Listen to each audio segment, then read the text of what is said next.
What is the physical significance of the Adelaide Arcade?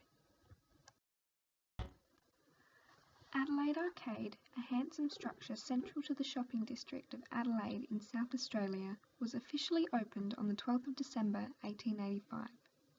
Adelaide Arcade is located in Rundle Mall, which is the premier retail area of Adelaide and is situated between the mall and Grenfell Street, two very busy streets in town providing a constant flow of pedestrians.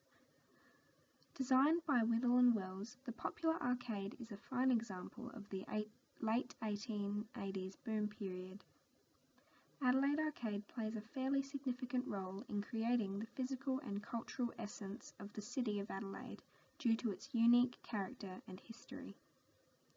When Withall and Wells designed Adelaide Arcade, they implemented various styles.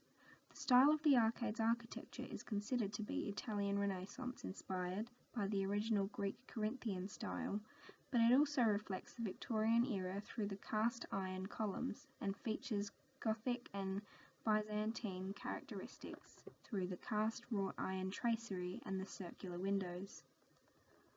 While constructing the Adelaide Arcade, colonial materials were used wherever possible to ensure the arcade would become an icon of Adelaide, and also for convenience.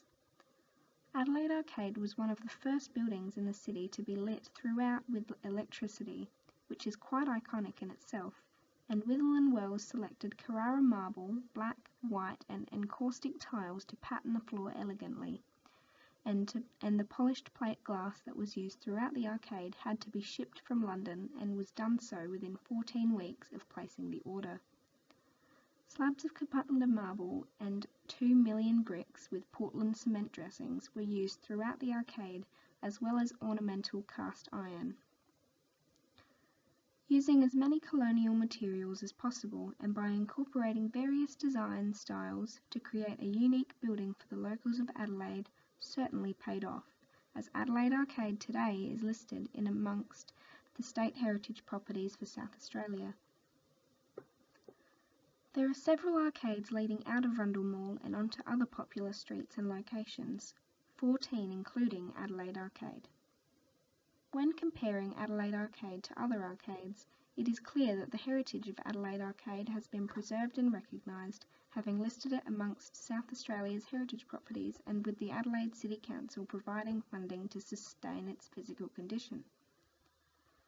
In 1935, the lease of the arcade changed hands and various alterations were executed in the Adelaide Arcade, including the instalment of central booths in the promenade and above the shops in the arcade.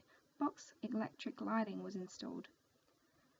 Further alterations in 1968 included the construction of the first floor balcony, which doubled the amount of shops in the arcade, as well as the addition of mezzanines to all of the first floor shops as a replacement for their lost space on the first floor. This was because when the arcade was first built, the ground floor would be for retail use and the first floor would be a workshop or a place for storage. The alterations in 1968 also saw to the removal of the Turkish baths, 3 fountains and the underground tea rooms. As far as the arcade has kept a majority of its physical character and heritage, it has indeed lost some of the details that made it unique in the 19th century. The physical and lasting presence of the Adelaide Arcade in the central retail district of Adelaide is meaningful to the current and future citizens of Adelaide and the preservation of Adelaide's heritage. When Adelaide Arcade was first constructed, it was a grand advancement in the scheme of design styles and the future of technology, creating a unique arcade for not just Adelaide but the world to admire. The unique coat of arms at each facade, the museum in the arcade, and the 19th century style highlight how physically and culturally significant Adelaide Arcade truly is to the city and the citizens of Adelaide, and how preserving Adelaide Arcade should be of utmost importance in order to keep Adelaide's heritage intact.